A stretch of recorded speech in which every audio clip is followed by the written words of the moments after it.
Gente, vamos voltar aqui então para as questões. Já estamos chegando aí na metade da prova de português. Até agora relativamente simples, né? A gente teve uma questão de gramática um pouco mais demorada, que exigiu um pouco mais de conhecimento, mas até agora relativamente ok. Vamos para número 5, então.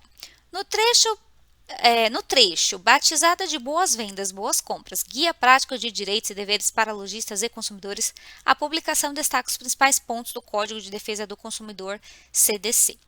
São palavras de classes gramaticais diferentes. Aí você fala, meu Deus, e agora o que eu faço? O que é classe gramatical? Eu não lembro disso. Bom, a gente aprende isso na escola, né? A gente tem aí em morfologia 10 classes gramaticais e não é tão difícil quanto parece, né? São os nomes mais que assustam.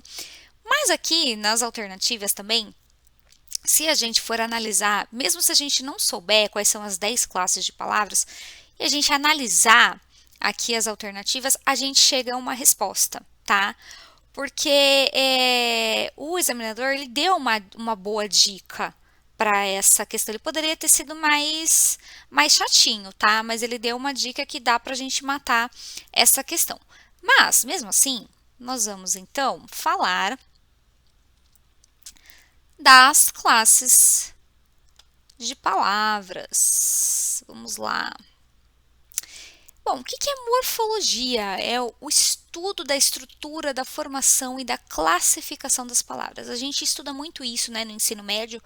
Morfologia, então, que são as classes de palavras, a gente tem 10 em língua portuguesa, tá? Como que a gente, para que servem essas 10 classes de palavras? Como elas formam plural? Se elas formam feminino, masculino? Se elas são invariáveis, tá? Enquanto a sintaxe, ela estuda a função de cada termo dentro da oração. Então, são coisas distintas, tá? Então, aí ele trouxe uma questão de morfologia. E quais são as 10 classes de palavras? Agora vocês vão saber reconhecer do que eu estou falando. A gente tem 10 em língua portuguesa, então são elas: substantivo, né, que é o substantivo responsável por nomear os seres, as coisas, as pessoas, os países, enfim, é a classificação, ele nomeia, tá bom? Adjetivo, então é que dá qualidade, né, que dá características a esses nomes. Preposição, a gente acabou de ver um pouquinho de preposição. Conjunção, que são aquelas que ligam, né, as orações, as palavras. Numeral, não preciso nem falar o que são numerais. Verbo, que a gente tem verbo de ação, verbo de estado. Advérbio, então os advérbios eles complementam os verbos. Os advérbios e os adjetivos. Uma coisa interessante do advérbio, que a gente às vezes costuma confundir muito com adjetivo, os advérbios são invariáveis. Aí um exemplo de verbo famoso é o mal com L e o mal com U. Então, o mal com U é um adjetivo. Ele é mal com U, ele é uma pessoa ruim. E aí, para a gente, né, não confundir, a gente lembra que o advérbio ele é invariável e o adjetivo não.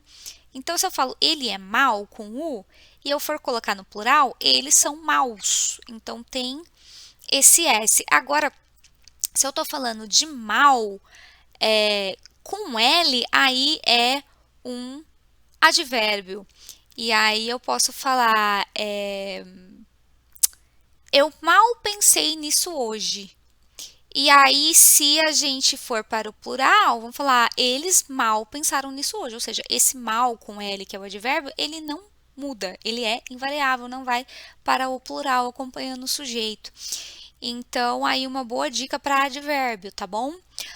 Aí a gente tem os pronomes são aquelas palavras que substituem ou acompanham os nomes, por exemplo, e a gente tem uma série de infinidade de pronomes, eu, tu, ele, nós, vós, eles, o que a gente acabou de falar do pronome do lhe, do lhe, e aí a gente tem os pronomes demonstrativos, a gente tem os pronomes de tratamento, Vossa Excelência, a gente tem os pronomes interrogativos, os pronomes relativos, enfim, uma série de pronomes. Pronome realmente é uma classe de palavra que eu acho extremamente complexa, porque ele muda muito, né? Assim, os pronomes são muito distintos entre si.